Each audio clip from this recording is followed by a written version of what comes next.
I was doing something over there on my tractor and I got it stuck in the mud. And so I figured I'd just give these animals some food, and when they go to the back, I'm gonna close that middle gate and I'm gonna pull my tractor out. Look at this animal right here. Look at how, you know, this is so like a bovine, just to put it in terms of common sense, a bovine, a cow, is just like a person. When they're fat, they will look fat. And so this animal is pretty fat, right? I mean, she's not morbidly obese, but I would say she is pretty significantly overweight. And you can tell when you look at her. And when they look like this, you got you know, one thing that I do is I check the other side. I always check their left side because their rumen is right here. And so there shouldn't be any sort of gas bubble. And this animal's had diarrhea on her rear end for a long time now. I'm not exactly sure what's causing that, but she's had it for a long time. And I think that what had happened with her was that she got poop on her rear end. She got diarrhea on her rear end, and then the diarrhea just started to collect on it. And so she just hasn't been able to, I guess, get rid of it or whatever. But sooner or later, I mean, it'll clean itself up. The rest of the animals look good. This one animal right here has a little bit of diarrhea on her rear end, just a little bit. And the grass in the back, I understand, is very is hot. But look at this manure right here. This is a very fresh manure patty. And I would say this manure, if they had a little bit more fiber in their diet, it would be good. If they just had a little bit more roughage material. But these animals, they get free choice roughage material. They can eat as much roughage material as they want. And this is just one manure sample, right? And so I would have to go, I'm not gonna you know, make my plans according to one manure sample. I'm just gonna, you know, this is just an opportunity for me to just see what's going on with these animals right now. But okay, so, you know, the thing about running a business, right? I've said this before, but the thing about running a business is that I do not, it's not like I work 3 hours and I get paid $45, right? That's not how business works. Either I get paid or you know, you know, if things don't go well, I lose money, right? If things don't go well, I lose money. If things go well, I make money. And so as of right now, when I look at everything going on, okay, so when I look at my business, right? When I look at my business,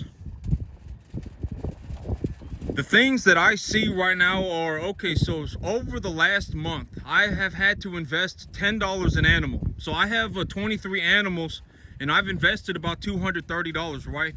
It cost me about $230 to run my business over the last month. And so over the last month, it cost me about $230, and I have 23 animals. So that's roughly $10 an animal, right? So over the last month, it's cost me about $10 an animal. And when I look at my animals, I see 1 to 1.5 type medium large frame cattle. Like when I go to the sale barn, you know, I have been purchasing animals by myself, right? I've said, you know, I'm doing everything by myself until I you know, cannot do it. I will do everything by myself. I will bring in my own cattle. I will precondition them myself. I will take my own soil data. I will grow my own crops. I will, you know, do all the planning. I'll do everything by myself until it just gets to be like, you know, I don't really see myself having any problems financially or in terms of just it being too much for me. I don't really see myself having any problems until I'm at about 500 cattle. Until I'm making about $250,000 a year, I don't see myself having any problems. If I just get up every day and work 7 days a week, I can get it done. And so I don't see myself having really any problems until maybe I get to about $250,000 or $500,000 of net income. Lucy, leave him alone. Hey, leave him alone. So I don't really see any problems until I get to about $250,000, $500,000.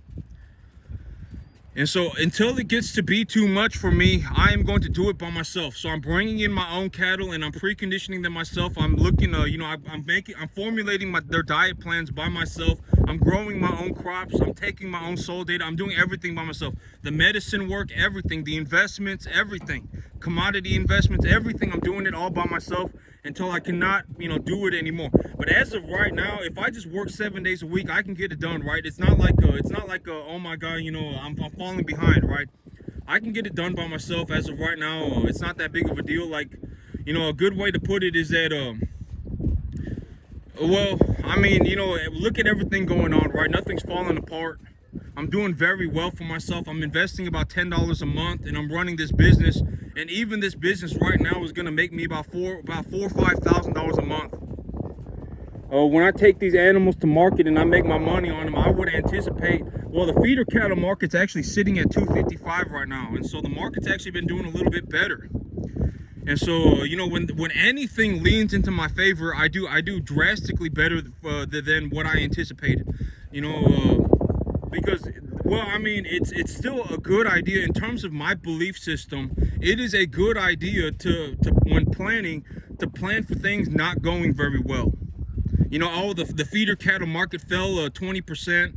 You know, there was a major drought and the price of feed went up, and that is what I make my plans for, right? I don't make my plans for all the feeder cattle market's gonna go skyrocketing and commodity and, you know, feed prices are gonna tank, and I'm just gonna go straight walking into la la land. That's not how I make my plans. When I make my plans, I plan for things not going very well. Lucy, leave them alone. I plan for things, you know, just kind of not going very well, kind of thing being difficult, right? The market's kind of being difficult. And so when anything ever leans into my favor, the feeder cattle market goes up, the weather is good, anything, right? You know, the price of corn goes lower, anything leans into my favor, I make more money than I anticipate. Because, and that's what I believe is a good, realistic way to make plans. And so when I look at my cattle, it's like, okay, I got 1 to 1.5 type medium large frame animals. I'm bringing in animals by myself. When I go to the sale barn, if I don't bring in a 1 to 1.5 type medium large frame animal, if I bring in a number 2 animal, the only reason I've done it is because I believe that I have a chance to make a significant amount of money. Like one of the animals up front, I brought him in for $150, right? Probably, but I mean, he's actually pretty stout. I mean, he's a pretty solid little fella, but I mean, you know, I brought him in for $150, and you know, I understand that he's not a 1 to 1.5 type medium large frame animal. More than likely not. I'll have to see. I don't think he will be. But I'm not exactly sure what's going on with him. That's one thing. I'm not sure what's going on with him, but I do know that I bought him for $150. I bought him for $150, and when I brought him home, he was having a lot of issues. I had to fix him up. I gave him a shot of antibiotics, put him on milk, put him on a total mixed ration, and about 2 weeks later, he was doing okay. And so, you know, I'm bringing in all the animals by myself. Everything's going good. And right now, I'm investing about $10 an animal, and I'm probably making close to, you know, I would anticipate that Lucy, leave them alone. I would anticipate that my animals are putting on about 80 pounds a month each. And so if they're putting on 80 pounds a month each, and I make a very, very, very low estimate, right? If I lowball myself real bad, $1.50 a pound, that's still $120. And so, you know, I'm more than tenfolding my money right now. So if I put $10 into my business, I'm making $120 back. But that's how businesses need to be. If you really look at these successful businesses, they, you know, more or less everybody's doing the same thing, right? You know, if you really look at a very successful business, that's what it needs to look like. I put in $10 and made $100 back. You know, I put in $10 and I made $120 back. I put in $10 and I made $150 back. That's how business needs to look. And if it doesn't look like that, you're probably better off just working a job and investing into, you know, because you can invest into businesses via the stock market, right? If you just went on the stock market, Lucy, leave them alone. If you went on the stock market right now and just bought the S&P 500, you would buy a little part of 500 of the biggest companies in America. And so realistically, if you do not see an opportunity to do something like, oh, I'm going to put $10 into this thing and I'm going to make $120, $150 back, you know, it's not going to be a very good business. Because, I mean, it's going to be very, very, very difficult, right? I mean, you know, you're probably better off just working a job and buying the S&P 500. But look at these animals right here. This is a very good shot of the animals. This is going to be one of the animals going to market here relatively sooner than the others. And look at, I mean, she's visibly fat, right? I mean, probably a body condition, I would say she's probably about a 6, borderline 7. And she's actually pooping right now. and you can tell that her manure looks good. I mean, it's a little bit runny. It's a little bit runny, but it's not bubbling up, and it's not I would say that right there, that is good manure. I mean, she's probably gonna get fat if she's pooping like that. Got good volume and it's not bubbling up or nothing. I mean, she's probably doing I'm trying to take a look at this animal's. Yeah, that's a good poop right there. And there's another one right next to her. And this one got a little bit of corn kernels in it.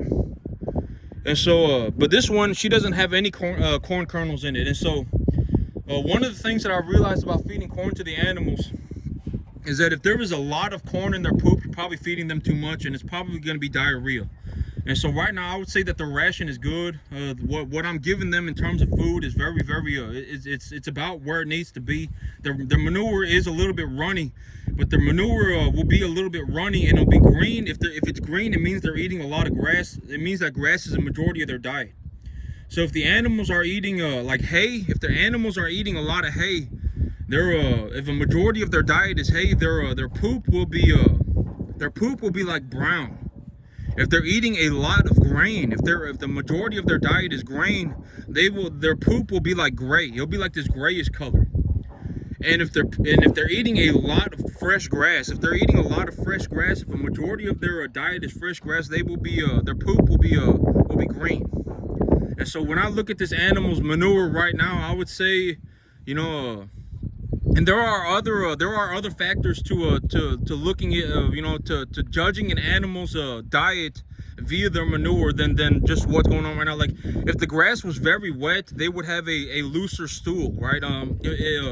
But right now I would say it hasn't rained in like 5 days, a week or so, and so the grass is dry. So the water content of the grass is not going to be having a significant impact on the consistency of their manure. And this right here, I would say it's good. If you want the animals, from what I have seen and from what I understand, from what I have read, is that if the animals are on a higher energy diet, their manure will be a little bit looser. If the energy portion of the animal's diet is a little bit low, their manure will be a little bit harder. And so right now, in terms of like, oh yeah, I'm looking to put some conditioning on these animals, and this is what I'm feeding them, and I mean, but look at the animals, right? They're all, I mean, these animals, when these animals go to the sale barn, they're gonna look very, very, very good, right? When these animals are ran through the sale barn, the people, what I say, the people with the $1 billion, right? The $5 billion people, they're gonna look at these animals and go, this is what I want. But this is this is according to the USDA standards, right? Like this animal right here should probably be ready to go to market here in about 2 months. And the one next to her as well. But I mean, look at her, right? Looks very, very, very good. She's almost starting to look rectangular. Can't see any ribs on her. She's got a big old gut on her. Very, very, very hefty animal, right? This animal, like when I see this animal, it's like, if $10 a month is what gets me this, if I'm investing $10 a month and I'm getting this, I'm going to be making a lot of money. I mean, more money. I mean, I may end up even making more than $50,000 a year type of money on my 10-acre field. And so like this stuff though, when I talk about this stuff, it's not like I'm making this stuff up, right? And that's the thing, is that, if you really think that I'm making something up, just write it down and look it up. It'll only take you 2 minutes. You can literally just, write it down and go on Google, look it up. And if it turns out that I am making it up, well, now you got the right answer and I got the wrong answer, right? And so that's fine. I mean, over a long period of time, you will do better than me. That's fantastic. But, if you don't, if you don't believe me, just write it down and look it up. It'll only take 2 minutes.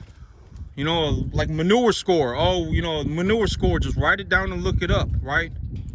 Oh, cattle conditioning score. Write it down and look it up. If it looks like I'm making the stuff up, just write it down and look it up. Because I'm not making this up, and this is not something that I came up with on my own. I've said that like 99.999% of the things that I've learned or that I talk about are not my own ideas. And I think that is one thing that will really blow people's minds. Like if we really look at the world, it's like the guy who's growing my beef, the guy who's putting my cart together, the guy who's well, whatever, right? Built this building, whatever, right?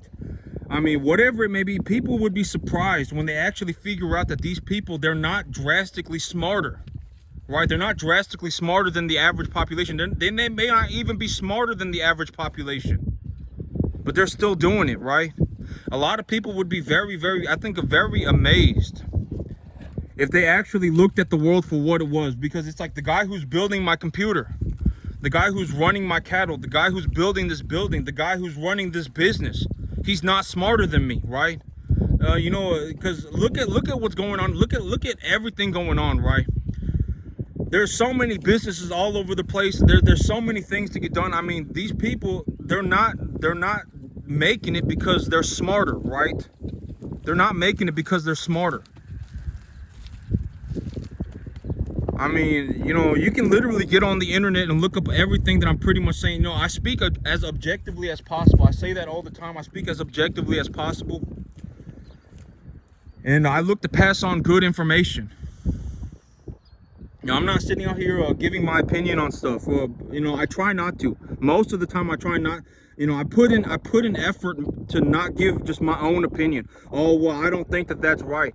Why, right? What have I, why have I come across that conclusion? Oh, I don't think the ground is negatively charged. Oh, I don't think fertilizers are positively charged. I don't think that there are positively charged I don't do that stuff, right?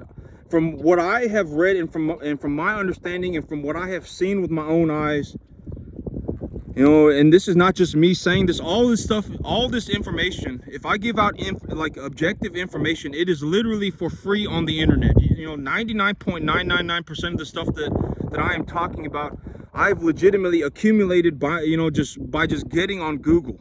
And you can do the same thing. Nobody's stopping anybody from getting on Google and just Googling the stuff, right? Oh, I want to grow grass. If I want to grow grass, I can get on the internet right now, go on Google Scholar and look up, what are some, maybe read just 25 papers, right? Just read 25 papers on different approaches to growing winter wheat, right? One paper over here, they did a study just on nitrate, and they applied the nitrate via irrigation water at a rate of 0.5 inches per hour. And this other one, they put 100 pounds of 10-1-7 NPK, and adjusted the pH. They adjusted the pH and put 10-1-7 NPK fertilizer at 100 pounds in the fall and 150 pounds in the spring, and they to collect more data while they were doing this experiment. They also had a reservoir of groundwater 25 feet under the soil, and so they were collecting the nitrate leaching, whatever it may be, right? You can find this stuff on the internet for free and just write it down. And if you are dead serious on doing it, I mean, just write it down and put a plan together for yourself and get after it. I mean, that's how I did it. I didn't just come up with this stuff on my own. If you really look at my videos and stuff like that, I mean, that's how I've been for a long time, right? I've said that 10-1-7 NPK is about the most generic in terms of growing a grass. 10-1-7 NPK is the most generic type of formulation for a fertilizer that can be used in terms of what will the plant, because it's like what I've said repeatedly in the past. Plants utilize minerals in ratios. They utilize minerals in ratios, right? They don't just utilize one mineral at a time. They utilize them in ratios. And so it's more accurate to think about fertilizer in terms of like a 10-1-7, or instead of just 100 pounds of nitrate. But I'm going to go and lock this middle gate, and then I'm going to get my tractor out of the mud. And so all this stuff, if it doesn't make sense, write it down. And if you don't believe me, go and look it up for yourself. I don't just make this stuff up on my own. All this stuff, I pretty much learned by, 99 point, I would say 99.999% of it, I learned just Googling it in my living room, legitimately just Googling it in my living room and then writing it down, and and then just trying it for myself, right? And I'm not, I don't got anything to sell anybody or whatever, and I do make a lot of money. This farm right here, it makes a lot of money. Like probably more than 50,000 a year type money. Lucy, come here. You know, if I don't do very good, I'll probably make about 40,000. But that's it for me today, YouTube. Y'all have a good one.